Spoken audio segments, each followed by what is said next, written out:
Hi, this is our dishwasher at college.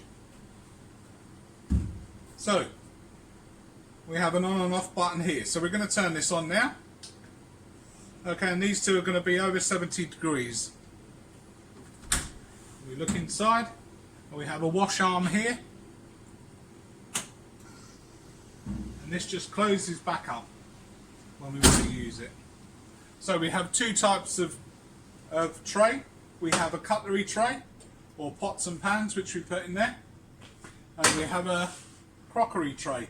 Crockery means plates. So we stack our dirty knives and forks in there, and our dirty plates in there. And then once it's up to temperature, we can use it.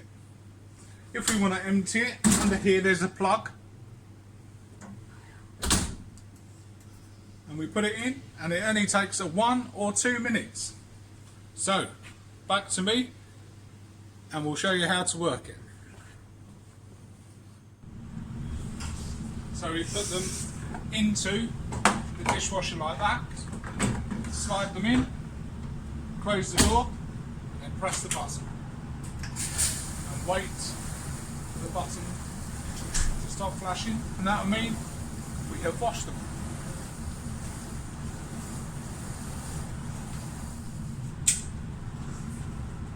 Wash is finished. Take the tray out, be careful of the steam coming up, and leave your plates to air dry, okay? Because we've taken all the bacteria off of those. Don't go rubbing them with a dirty tea towel or anything, okay? And that's it.